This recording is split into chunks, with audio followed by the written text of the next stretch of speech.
Hello बच्चों, Bihar agriculture academy Patna में आपका स्वागत है। आज हम लोग लेकर आए हैं आप लोगों के बीच जो शॉर्ट क्वेश्चन का आंसर है उसको हम लोग देखेंगे। और ये 2022 का जो आप लोगों का प्रीवियस ईयर क्वेश्चन है वो है, और इसका हम लोग ऑब्जेक्टिव क्वेश्चन वीडियो में डाल दिए हैं। और अब हम लोग इस शॉर्ट क्वेश्चन को कराएंगे और इसके साथ ही आप लोग वीडियो को देखते रहिए। और इसके बाद जो अगला वीडियो आने वाला है उसमें हम लोग जो लॉन्ग क्वेश्चन है उसको बताएंगे कि कैसे करना है, ताकि आप लोग बोर्ड के एग्जाम में बेहतर कर सके। और आप लोगों के साथ ये बता दें कि हमारा जो संस्था है बिहार एग्रीकल्चर एकेडमी पटना लगातार बना रहेगा। और इसमें क्या है कि इस वीडियो के बाद हम लोग जो 2022 का है 2023 भी ऐसे ही सॉल्व कराएंगे, 2024 का जो क्वेश्चन पेपर है प्रीवियस ईयर उसको भी सॉल्व कराएंगे, और साथ ही साथ 2-3 साल का हम लोग मॉडल प्रैक्टिस सेट भी आप लोगों को करा देंगे, ताकि बोर्ड के एग्जाम में आपको कोई प्रॉब्लम ना हो। तो आइए देखते हैं हम लोग जो पहला आप लोगों का क्वेश्चन है क्या है और इसको कैसे लिखना है। ठीक है, पहला क्वेश्चन है कि चना के 2 किस्मों के नाम लिखिए। चना के 2 किस्मों के नाम पूछ रहा है। तो सबसे पहले तो हम लोग जानते हैं कि एक देसी चना होता है और दूसरा काबुली चना होता है। देसी चना और काबुली चना, तो इसमें हम लोग जैसे ही अगर कहा कि 2 चने की किस्मों को लिखे तो हम लोग 2 ही किस्म लिखकर नहीं रहने देंगे, क्योंकि ये बोर्ड का एग्जाम है। और इंटरमीडिएट में इसमें क्या होता है कि आप जितना लिखेंगे उतना ही आपको बेहतर नंबर मिलेगा। अगर मान लेते हैं 2 नंबर का है, अगर आप अच्छे से लिखे इसको तो आपको फुल में फुल मार्क्स मिल जाएगा। अगर आप 1-2 लिख कर छोड़ देंगे तो उससे आप लोग को 1 या 1.5 नंबर दे देंगे एग्जामिनर, जो आपका चेक करेंगे कॉपी। अगर आप हेडिंग डालकर लिखते हैं तो आपका नंबर बेहतर आने का चांसेस बढ़ जाता है। तो पहला देखिए, इसमें है देसी चना। और देसी चना में कौन कौन सा आता है? औरोधी है, GCP 105 है, पूसा 256 है, पूसा 362 है, JG 14 है, पूसा 372।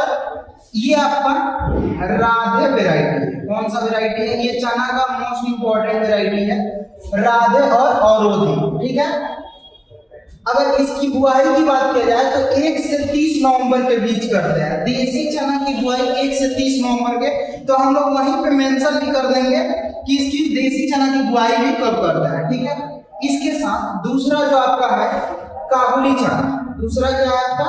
काबुली चना। काबुली चना में शुभ्रा है, BG 1053 है, HK 94 से 134, गौरव एवं गिरनार, ये दोनों इंपॉर्टेंट वेराइटी है।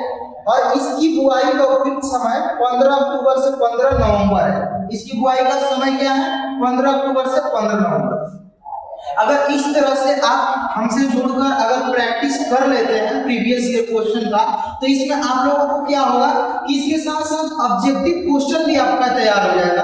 क्योंकि कभी कभी ऑब्जेक्टिव क्वेश्चन में यहाँ से क्वेश्चन पूछ देगा कि देसी चना की बुआई कब करते हैं या काबुली चना की बुआई कब करते हैं। तो आप अगर फुल डिटेल्स में यहाँ पढ़ लेते हैं, वीडियो को देख लेते हैं और साथ ही साथ आप PDF को भी पढ़ लेते हैं, तो आपका ऑब्जेक्टिव भी सॉल्व हो जाएगा और सब्जेक्टिव का लिखने का तरीका भी पता चल जाएगा।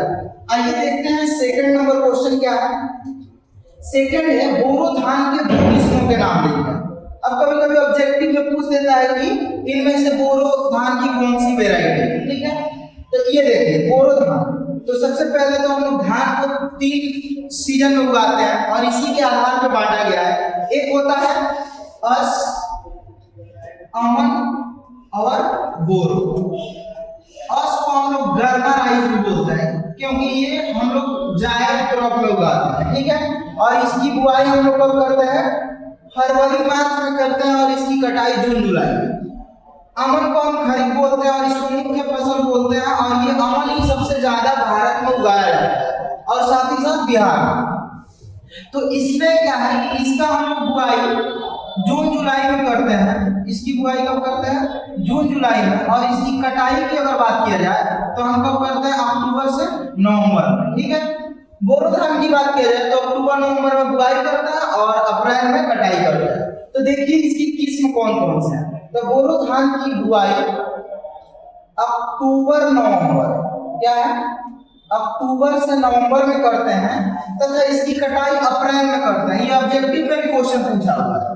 इसके लिए उपयुक्त किस्मों के नाम लिखना है। तो इसके लिए गौतम है, प्रभात है, अगर आपको और भी याद होगा तो और भी लिख सकते हैं उसमें। जैसे तीसरा जो वैरायटी है इसका मोस्ट इंपॉर्टेंट ओरिछारिया है, और ये भी क्या है, बोरो के किस्म है, बोरो धान के किस्म है। अब देखिए ऐसे अगर लिखते हैं आप तो आपका प्रैक्टिस करने के साथ साथ आपका ऑब्जेक्टिव भी सॉल्व होगा और आपका शॉर्ट क्वेश्चन भी तैयार हो जाएगा इससे। थर्ड नंबर है गेहूं में संकरी पत्ती वाले खरपतवार का नियंत्रण क्या है। तो सबसे पहले तो गेहूं रबी सीजन का क्रॉप है और उसमें एक चौड़ी पत्ती वाले खरपतवार होते हैं और एक संकरी पत्ती वाले। तो सबसे पहले इसमें देखिए कि क्या होता है। जो खरपतवार होता है वो क्या होता है कि उत्पादन को घटा देता है, ठीक है। तो इसलिए हमें खरपतवार नियंत्रण करना बेहद ही जरूरी हो जाता है। तो इसी में देखिए कैसे लिखेंगे इसको कि गेहूं की फसल में खरपतवार के कारण उपज में 10 से 40% तक कमी हो जाती है। आप समझ रहे हैं, 10 से 40% की कमी, मतलब कि आपका उत्पादन एक ही बार बहुत कम हो जाएगा। अतः खरपतवारों का नियंत्रण बहुत जरूरी है। गेहूं में संकरी पत्ती वाले खरपतवार का नियंत्रण निम्न विधियों से करते हैं। तो हम लोग अलग अलग विधियों से करते हैं खरपतवार का नियंत्रण। तो पहला देखिए क्या है, शस्य विधि, ठीक है। शस्य विधि में क्या होता है कि गेहूं की बुआई के 25 से 30 दिनों बाद अथवा प्रथम सिंचाई के बाद। तो प्रथम सिंचाई हम लोग गेहूं में CRI स्टेज पे करते हैं 21 दिन बाद, और ये सबसे क्रिटिकल स्टेज होता है गेहूं का। उस टाइम सिंचाई करना बेहद ही जरूरी हो जाता है। तो अगर प्रथम सिंचाई के बाद खुरपी या हाथ की सहायता से, देखिए एकदम सरल भाषा में आप लोग को आंसर लिखा गया। आप लोग भी अगर एक बार वीडियो को अच्छे से देख लेते हैं और पीडीएफ को पढ़ लेते हैं तो आपका क्वेश्चन छूटेगा नहीं यहाँ से, क्योंकि अगर 5 साल का हम लोग अगर प्रैक्टिस कर लेते हैं तो उससे बाहर क्वेश्चन आएगा नहीं आपके बोर्ड में। और इसी को लगातार आप लोग पढ़ते रहिए। अब जो सिलेबस जहां तक पढ़ लिए उसको रहने दीजिए, अब आप लोग को प्रैक्टिस करने की जरूरत है। और ये प्रैक्टिस हमारा संस्थान जो बिहार एग्रीकल्चर एकेडमी पटना है वो आपके साथ करा रहा है। और आप लोग क्या करिए, इस चीज को अपने दोस्तों में इस वीडियो को शेयर करिए ताकि वो भी बच्चे ज्यादा से ज्यादा वीडियो को देखें और उनकी भी तैयारी क्या हो बेहतर। तो देखिए संकरी खरपतवार को खेत से निकाल देते हैं, ये हो गया आपका शस्य विधि। अब क्या होता है कि शस्य विधि के बावजूद भी अगर खरपतवार नष्ट नहीं हुआ, नियंत्रण नहीं हुआ, तो हम क्या करते हैं कि रासायनिक विधि का उपयोग करते हैं, क्योंकि उस टाइम हमें रसायन का उपयोग करना पड़ता है। और उसमें क्या करते हैं, तो देखिए बुआई के 25 से 30 दिन बाद आइसोप्रोट्यूरान, ये क्या है 500 GS, ये आपका खरपतवारनाशी है। 1 किलोग्राम सक्रिय तत्व 600 से यहाँ 700 लीटर पानी में घोलकर छिड़काव करते हैं। तो इस तरह से आपका जो संकरी पत्ती वाले खरपतवार है उसका नियंत्रण हो जाता है। अब है क्वेश्चन और हरी खाद क्या है। अब हरी खाद तो बहुत प्रकार के सुने होंगे आप, एक उर्वरक होता है, एक खाद होता है। तो खाद क्या होता है कि जो जैविक चीजों से बनता है, ठीक है, जो गोबर, इसके अलावा जो आप लोग का जो पत्तियों के अवशेष होते हैं, फसल के अवशेष, उससे हम बनाते हैं तो उसको खाद बोलते हैं। उर्वरक की अगर बात किया जाए तो उसको हम लोग फैक्ट्रियों में सिंथेटिक करके कारखानों में बनाते हैं। तो हरी खाद सबसे पहले क्या है, हरी खाद की अगर बात किया जाए तो हरी खाद ऐसे पौधे होते हैं जिन्हें मिट्टी की उर्वरता, संरचना एवं गुणवत्ता बनाए रखने के लिए प्रयोग किया जाता है। हरी खाद का हम लोग उपयोग करते हैं ताकि मिट्टी का स्वास्थ्य या उसकी उर्वरता और उसका संरचना और उसकी गुणवत्ता क्या हो, बनी रहे, मतलब नष्ट ना हो। अगर हम रासायनिक उर्वरक डालते हैं तो क्या होता है कि उससे हमारी मिट्टी की उर्वरता कम होती है और साथ ही साथ उसकी गुणवत्ता भी क्या हो जाती है, खराब हो जाती है। तो इसलिए हम लोग हरी खाद का उपयोग करते हैं। मुख्य फसलें जैसे ढैंचा, ढैंचा का नाम सुने होंगे, ये पानी में होते हैं, ठीक है ना। इसको हम लोग मतलब ये पानी को संशील कर लेता है। और दूसरा दलहन, मूंग, सनई, उड़द, ठीक है, लोबिया आदि को हरी खाद के रूप में प्रयोग किया जाता है। और जब यह करीब 1.5 से 2 फुट का हो जाए तब उसे खेत में पलटने वाले हल से जुताई करके मिला दिया जाता है। पहले तो हम लोग इसको उगाते हैं खेत में, ठीक है, और उगाने के बाद जैसे ही 1.5 से 2 फीट का हो जाता है तो इसको हम मिट्टी पलटने वाला एक हल होता है, उसे क्या करते हैं कि हम लोग इसको खेत में जुतवा देते हैं, और जुतवाने के बाद कुछ दिनों बाद यह क्या हो जाएगा, सड़ जाएगा, ठीक है, और तब मुख्य फसल लगा देते हैं और हरी खाद का प्रयोग से फसल को 30 से 35 किलोग्राम प्रति हेक्टेयर नाइट्रोजन मिल जाता है। और जब नाइट्रोजन मिल जाएगा तो क्या होता है कि हमारी सॉइल की फर्टिलिटी बढ़ जाती है और साथ ही साथ हमारी मिट्टी की गुणवत्ता भी बढ़ जाती है। तो इसीलिए तो यहाँ से क्वेश्चन आप लोग का ऑब्जेक्टिव बनता है, क्वेश्चन पूछ देता है कभी कभी कि इनमें से हरी खाद का एग्जाम्पल कौन है, चाहे इनमें से हरी खाद कौन सा है। तो आप लोग देख लीजिए, ढैंचा है, दलहन है, मूंग है, सनई है, उड़द है, और इसके साथ ही लोबिया है, तो ये हरी खाद की फसल है। क्वेश्चन नंबर नेक्स्ट चलते हैं 5। तो ऐसे आप लोग अगर लिखते हैं, अगर मान लेते हैं प्रैक्टिस कर लेते हैं, तो अगर इससे अगर कम भी याद रहता है और उस चीज को आप लिख कर आ जाता है तो आपको उम्मीद है हमें कि आपको बेहतर नंबर मिलेगा, ठीक है। तो आप लोग वीडियो को देखिए, इसको प्रैक्टिस करिए और साथ ही साथ आप लोग भी बने रहिए ताकि हम भी क्या करें, आगे का वीडियो और भी लेकर आए आप लोगों के समक्ष। 5 है फसल अवशेष के पुनर्चक्रण के 2 लाभ। जो फसल अवशेष होते हैं, मेन हम लोग तो फसल काटते हैं तो उसकी कुछ अवशेष छूट जाते हैं। जैसे आप देखे होंगे जब हम धान काटते हैं तो धान की खुट्टी जो नीचे वाला पोर्शन रहता है उसका जड़ वाला, वो खेतों में ही रह जाता है। इसके साथ कुछ गेहूं में भी होते हैं, उसके अलावा बाकी और भी फसलों में क्या होता है, उसके अवशेष बच जाते हैं। जैसे आप देखे होंगे गन्ना जब हम लोग काट लेते हैं तो उसमें भी कुछ अवशेष रह जाते हैं। तो इसमें क्या है कि उसके पुनर्चक्रण के क्या लाभ है, तो इसको देखते हैं हम लोग। फसल अवशेष के पुनर्चक्रण के 2 लाभ निम्न है। तो पहला लाभ क्या है, तो पहला लाभ है कि पोषक तत्वों की उपलब्धता में वृद्धि हो जाती है। जो सॉइल में पोषक तत्व होता है उसके अवेलेबिलिटी में, उपलब्धता में वृद्धि हो जाती है। देखिए फसल और अवशेष, यहाँ क्या होगा, अवशेष। फसल और अवशेषों में लगभग सभी आवश्यक पोषक तत्व संतुलित मात्रा में उपस्थित होते हैं, जो सूक्ष्म जीवाणुओं एवं केंचुआ की क्रिया से, जो मिट्टी के अंदर सूक्ष्म जीवाणु होते हैं और साथ ही साथ केंचुआ होते हैं, उसकी क्रिया से अपक्षय के बाद, यहाँ अपक्षय होगा, अपक्षय के बाद पौधों के लिए उपलब्ध होते हैं। और दूसरा है फसल उत्पादन में वृद्धि हो जाती है।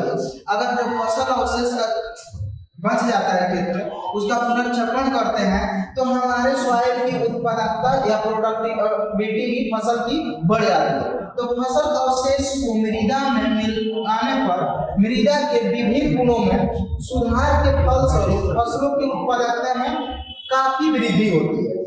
नेक्स्ट क्वेश्चन क्या है कि मीडो आर्चर्डिंग क्या है। अब देखिए मीडो आर्चर्डिंग, यहाँ से तो क्या होता है कि ऑब्जेक्टिव भी क्वेश्चन आप लोगों का सॉल्व हो जाएगा। अगर आप लोग इस वीडियो को लगातार देखते हैं, पीडीएफ से तैयार कर लेते हैं, तो यहाँ से आपका बहुत सारा ऑब्जेक्टिव क्वेश्चन भी तैयार हो जाएगा और साथ ही साथ क्या होगा कि आपको लिखने का एक तरीका पता चल जाएगा ताकि किस फ्लो में लिखना है ताकि बेहतर नंबर प्राप्त हो सके। मीडो आर्चर्डिंग की बात हम लोग कर रहे हैं। इसमें है कि यह बाग लगाने की एक विशेष विधि है और इसमें पौधे पास लगाए जाते हैं, पौधे पास लगाए जाते हैं, जिसके कारण यह अति सघन बागवानी भी कहा जाता है। जिसके कारण इसे अति सघन बागवानी भी, सघन का मतलब एकदम पास लगा। इसमें प्रति हेक्टेयर पौधों की संख्या 10,000 से 1 लाख के बीच होती है और इसमें फल के पौधों को इस प्रकार नियंत्रित किया जाता है कि दूर से जब हम लोग देखेंगे तो क्या होगा कि कटे हुए घास के मैदान की तरह दिखाई देता है। और इसमें पौधे 2 वर्ष बाद मतलब बहुत जल्दी क्या करते हैं, फल देना प्रारंभ करते हैं और इसमें अत्यधिक कटाई छटाई की भी आवश्यकता होती है, क्योंकि जब इसका जो ब्रांचेस होता है जल्दी फैलता है तो इसमें क्या होता है कि लाइट आने के लिए हम लोग क्या करते हैं, कटाई छटाई की जल्दी इसमें करते हैं ताकि हमारा क्या हो, प्रोडक्शन भी बढ़े और साथ ही साथ हमारे प्लांट का ग्रोथ और डेवलपमेंट भी अच्छे से हो। नेक्स्ट क्या है, नेक्स्ट क्वेश्चन है धान की क्रांतिक अवस्थाओं को लेकर। तो क्रांतिक अवस्था की बात कर रहा है। क्रांतिक अवस्था हम लोग उसे कहते हैं जिस समय उस फसल को पानी देना एकदम आवश्यक हो जाता है, सिंचाई करना। अगर नहीं उस टाइम पीरियड पे हम लोग सिंचाई करते हैं तो हमारा फसल खराब हो जाता है और इसके साथ ही साथ हमारे उत्पादन पे इसका बुरा प्रभाव पड़ता है और उत्पादन घट जाता है। तो इसमें देखिए धान के कौन से क्रांतिक अवस्था है, धान की क्रांतिक अवस्था है। धान की खेती के लिए अत्यधिक पानी की आवश्यकता होती है। इसमें आप लोग देखते हैं कि पानी बहुत लगता है धान की खेती में, ठीक है। तो इसके मुख्य 4 क्रांतिक अवस्थाएं होती है। पहला है पौध अवस्था। जब हम लोग पौध लगाते हैं तो वो अवस्था क्या होता है, एकदम बेहद क्रिटिकल होता है। दूसरा है कलेर निकलने की अवस्था। तीसरा है बाली का बनना, जब बाली बनता है वो भी क्रिटिकल स्टेज है। और चौथा है आपका पुष्प अवस्था से दाना पुष्ट होने की अवस्था। अब हम बात करेंगे नेक्स्ट क्वेश्चन की, 8 नंबर, पौधों के लिए जल के महत्व को लेकर। ये सब क्वेश्चन आप लोगों का इजी ही क्वेश्चन है, उतना भारी नहीं पूछता है। और प्रैक्टिस आप लोग हमारे साथ करते रहिए। और जैसे भी आप लोग 3 से 4 सेट प्रैक्टिस प्रीवियस ईयर साथ ही साथ मॉडल सेट का प्रैक्टिस कर लेंगे तो आप लोगों का ऑब्जेक्टिव तैयार ऐसे ही हो जाएगा और आप लोगों का सब्जेक्टिव बेहतर तैयार हो जाएगा। और हमें उम्मीद है कि आप लोगों को एकदम अच्छा मार्क्स मिलेगा, 65 प्लस हो जाएगा आपके 70 मार्क्स में, ठीक है। तो पौधों के लिए जल के महत्व को देखते हैं। तो पौधे के लिए जल के महत्व नहीं है, आप लोग सुने होंगे जल ही जीवन है। अगर जल नहीं मिलेगा तो पौधा हमारा क्या हो जाएगा, मर जाएगा, प्लांट सूख जाएगा। तो पहला क्या है कि पौधे के शरीर का लगभग 70% भाग, 70% भाग जल है। दूसरा है कि जल, यहाँ जल होगा, जल मिट्टी में उपलब्ध पोषक तत्वों को घुलाता है। जो पोषक तत्व होते हैं मिट्टी में उसको क्या करता है, जल घुला देता है। इसके बिना पोषक तत्व पौधों के शरीर में प्रवेश ही नहीं कर सकता है। अगर घुला नहीं पाएगा जल तो हमारे प्लांट में क्या होगा, वो पोषक तत्व जाएगा ही, ठीक है। तो जाएगा नहीं तो ग्रोथ ही नहीं होगा। तीसरा है शरीर के अंतर्गत विभिन्न आवश्यक अवयव जैसे प्रकाश संश्लेषण के द्वारा CO2 का स्थिरीकरण अथवा अमीनो एसिड संयोजन होता है, जिससे पौधों के शरीर का क्या होता है, निर्माण होता है। इसके बाद चौथा जो है हेडिंग, पौधों की वृद्धि के लिए आवश्यक जो प्राइमरी न्यूट्रिएंट होते हैं और इसके साथ साथ इसको हम लोग की एलिमेंट भी बोल सकते हैं। पौधों की वृद्धि के लिए आवश्यक कार्बन, नाइट्रोजन, हाइड्रोजन एवं ऑक्सीजन की उपलब्धि का स्रोत जल एवं वायु भी है। जल और वायु से ही क्या मिलता है हमें, आपका कार्बन मिलता है, हाइड्रोजन, ऑक्सीजन। उसके बाद पांचवा है कि जल के अभाव में पौधे क्या हो जाते हैं, सूख जाते हैं और सूखने के बाद ये मृत हो जाते हैं। तो इस तरह से हम लोग पौधों के लिए जल के महत्व को लिखेंगे। नेक्स्ट क्वेश्चन है 9 नंबर, सिंचाई की बेसिक विधि लिखिए। सिंचाई की बेसिक विधि की बात कर रहा है। आप लोग पढ़े होंगे सिंचाई की विधि, 2 सिंचाई की विधि होती है, एक सतही सिंचाई, एक अंतर सतही सिंचाई। यहाँ से क्वेश्चन ऑब्जेक्टिव भी पूछता है और इसके साथ साथ देखिए आप लोगों का शॉर्ट क्वेश्चन भी पूछा है। तो क्या है आपका बेसिक विधि, इसके बारे में देखिए। यह विधि फल के बगीचों या दूर दूर पर लगी सब्जियों के लिए अनुकूल है। जहाँ फल के बगीचे और दूर दूर सब्जी लगी होती है उसके लिए क्या है, अनुकूल है। पूरे खेत में अनावश्यक यहाँ पे जल होगा, अनावश्यक जल न जमा हो, इस उद्देश्य से पूरे पौधे के चारों हम लोग क्या करते हैं, पतला गड्ढा बनाते हैं। और गड्ढा बनाने और जहां पर नालियों द्वारा सिंचाई जल क्या किया जाता है, पहुंचाया जाता है। और जहां पे नए फलदार बगीचे लगते हैं और जहां पे सब्जी लगती है उसके लिए यह सबसे उत्तम विधि है। इसके अलावा इसका एग्जाम्पल होता है सतही सिंचाई के, जिसमें आपका एक चेक बेसिन मेथड होता है, स्प्रिंकलर होता है, ड्रिप होता है। तो ये सारा क्या है आपका सतही सिंचाई की विधि। क्वेश्चन नंबर 10, मसाले वाली 2 फसलों के नाम लिखिए। तो सबसे पहले तो हम लोग जानेंगे कि मसाला वाला फसल क्या है। ऐसे ही क्वेश्चन को हम लोग लिखेंगे, उसका आंसर ताकि क्या हो कि फ्लो में रहे और देखने में सुंदर लगे। जब भी आप लोग आंसर आंसर करिएगा तो जो आप लोग हेडिंग डालिएगा उसको ब्लैक पेन से थोड़ा मोटे अक्षरों में लिखिएगा, ताकि देखने में क्या लगेगा, सुंदर लगेगा। और उसको एक फ्लो में लिखिएगा ताकि आपका जो आंसर हो वो अलग अलग सेगमेंट में ना हो, लगे कि हाँ अच्छे से आप एकदम डीपली पढ़े हैं। और उस तरह से अगर लिखते हैं तो नंबर बेहतर पाइएगा। तो देखिए इसमें कैसे लिखा गया है, मसाले ऐसे वानस्पतिक उत्पाद है जो भोजन के सुगंधित, स्वादिष्ट एवं चटपटा बनाने के लिए इस्तेमाल किया जाता है। मसाला का तो यही कार्य है। उसके बाद मसाले वाली फसल निम्न है, जो कि इस प्रकार है। अगर दो पूछा है तो आपको ज्यादा से ज्यादा याद है तो उसको भी लिख सकते हैं, मेंशन कर सकते हैं, क्योंकि बोर्ड का एग्जाम है ये। और बोर्ड के एग्जाम में ज्यादा से ज्यादा जितना लिखिएगा उतना ही बेहतर नंबर, फुल मार्क्स मिलने का चांसेस ज्यादा रहेगा।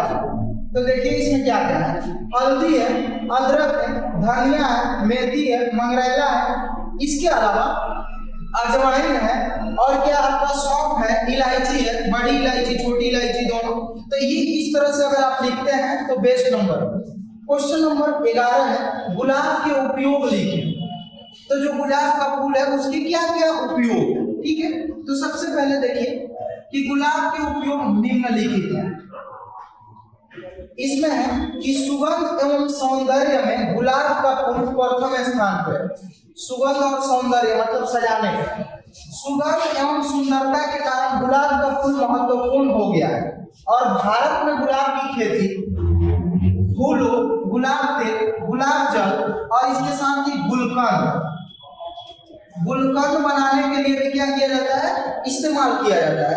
अगर कोई बागवानी लगता है, अगर उसमें गुलाब का फूल ना लगे तो वो पूरा एकदम अधूरा सा लगता है। तो गुलाब का ये सभी महत्व है, ये सारे उपयोग हैं।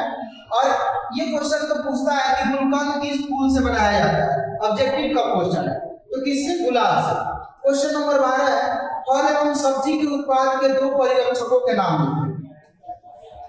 अब क्या है कि फल और जब सब्जी हम तोड़ लेते हैं तो इसका जो आयु होता है वो ज्यादा दिन नहीं होता है। आप लोग देखते होंगे कि फल और जो सब्जी होता है वो बहुत जल्दी सड़ जाता है, तो उसको हम लोग प्रिजर्व करके काफी दिनों तक, लंबे समय तक रख सकते हैं। तो उसके लिए कुछ परिरक्षक पदार्थ होते हैं जिससे क्या होता है, वो सड़ता नहीं है और खराब नहीं होता है, ठीक है। तो इसके लिए देखते हैं कौन कौन सा। तो फल और सब्जी के उत्पादन के दो क्षण का नाम निम्न है। दो परिरक्षक होता है, दो परिरक्षक का नाम निम्न है। पहला है पोटेशियम मेटाबाइसल्फाइड और दूसरा है सोडियम बेंजोएट। ये तो ऑब्जेक्टिव क्वेश्चन भी पूछता है, आपका सब्जेक्टिव भी है। उसके बाद है कि प्रसार सामग्री के दो नाम लिखें। प्रसार का मतलब होता है किसी भी चीज को फैलाना, किसी भी चीज को एक जगह से दूसरे जगह क्या करना, उसको बढ़ाना, फैलाना, ठीक है ना। तो इसका पूछा है कि सामग्री के नाम लिखिए।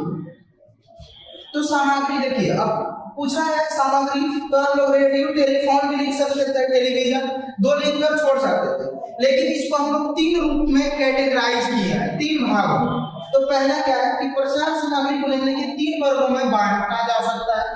पहला है श्रव्य उपकरण। श्रव्य उपकरण का मतलब हुआ कि जिसको हम लोग सुनते हैं, क्या करते हैं, सुनते हैं। तो देखते हैं कोई न्यूज होता है तो उसको हम लोग सुनते हैं। तो इसमें आपका क्या है, रेडियो, रेडियो से। दूसरा है टेलीफोन, इससे हम क्या करते हैं, ये सुनने वाला उपकरण है। दूसरा है दृश्य उपकरण, जिसको हम लोग देखते हैं, ठीक है ना। कहीं भी आप लोग स्कूलों में जाते हैं तो वहां पर नोटिस बोर्ड लगा होता है और आप लोग देखकर उस चीज को समझ जाते हैं। तो क्या सभी चीजों को बताना, मतलब एक एक बच्चों को नहीं ना बताया जाता है, वहां पोस्टर लगा दिया जाता है, जो भी बच्चे आते हैं अपने नोटिस बोर्ड पे चीजों को देखकर समझ जाते हैं। तो इसमें क्या होता है, पोस्टर आता है, चार्ट आता है। ये ऑब्जेक्टिव भी क्वेश्चन यहाँ से आता है बाबू, इसको अच्छे से याद रखिएगा आप लोग एग्जाम पर।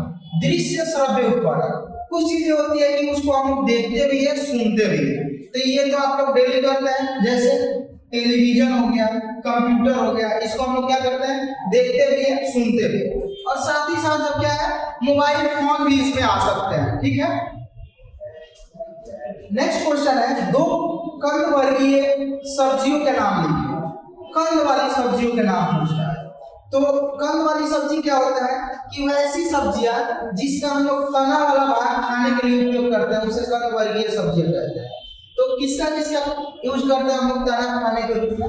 तो पहला है आलू, शकरकंद जिसको कौन बोलते हैं लोकल लैंग्वेज में, ठीक है, इसको इंग्लिश में स्वीट पोटैटो, जीविकंद, और चौथा है अरबी, ठीक है, जमीकंद या जीविकंद जिसको ओल कहते हैं, ठीक है। तो ये आपका क्या है, आपका कंद वर्गीय सब्जियां, ठीक है। उसके बाद है पपीता के उपयोगों को लिखे। अब पपीता का क्या उपयोग है, तो आप लोग बहुत सारे, इसको तो आप लोग ऐसे भी लिख सकते हैं। तो देखिए इसमें क्या क्या है इसका उपयोग। पपीता एक बहुत ही पौष्टिक फल है। जब भी किसी भी लोग व्यक्ति को जब कोई बीमारी हो जाता है तो डॉक्टर भी सलाह देता है पपीता खाने का। तो ये क्या है, एक पौष्टिक फल है। और पपीते के पके हुए फल में क्या होता है, विटामिन ए और बी पाया जाता है। यहाँ डी गलती से लिखा गया है, विटामिन बी पाया जाता है। और इसके पके फलों से जैम, स्क्वैश, हलवा, खीर, फ्रूटी आदि उत्पाद बनाए जाते हैं। इसको टूटी फ्रूटी बोलते हैं। क्या बोलते हैं, टूटी फ्रूटी। और ये ऑब्जेक्टिव में भी क्वेश्चन पूछता है टूटी फ्रूटी किससे बनाते हैं, पपीता से। और पपीते के परिपक्व फलों से, आप जब पपीता पूरा एकदम परिपक्व हो जाता है तो उससे देखते होंगे कि दूध निकलता है। और उस दूध को हम लोग सुखाकर पॉपेन बनाते हैं। क्या बनाते हैं, पॉपेन। तो ये भी क्वेश्चन पूछता है कि पॉपेन किस फल से बनाया जाता है, तो पपीता से निर्माण किया जाता है। और जो एक एंजाइम की तरह कार्य करता है। और इसका प्रयोग मांस को मृदु बनाने में तथा सौंदर्य प्रसाधन, जो मेकअप वाला सामान होता है उसको बढ़ाने में भी क्या किया जाता है, इसका उपयोग किया जाता है। क्वेश्चन नंबर 16 है, पालक की 2 किस्मों के नाम लिखिए। अब पालक की, तो ये पालक की सबसे पहले तो ये इसके पत्ती हम लोग खाते हैं, ठीक है। तो इसके 2 किस्म पूछा है, तो पालक की 2 किस्में निम्नलिखित है। अब इसमें ऐसे लिखेंगे, एक होता है देसी पालक। क्या होता है, देसी पालक। और दूसरा होता है विलायती पालक। विलायती पालक क्या होता है, जिसका पत्तियां बड़ा बड़ा होता है लेकिन उसमें उतना पौष्टिक चीजें नहीं पाई जाती है जितना देसी में। देसी का पत्तियां छोटी होती है और उसमें आयरन काफी मात्रा में पाया जाता है। तो देसी पालक पहला है, इसका एग्जाम्पल पूसा ज्योति, पूसा हरी, पूसा पालक और ग्रीन, मतलब और ग्रीन ये भी वैरायटी है। वैरायटी में है अर्ली स्मूथ लीफ और दूसरा है वर्जीनिया सेवॉल। नेक्स्ट क्वेश्चन है कि फसल चक्र क्या है। फसल चक्र, चक्र का मतलब क्या होता है कि जहां से शुरू हो वहीं पे फिर आके खत्म, ठीक है, मतलब एक चक्र चलता है, ठीक है ना।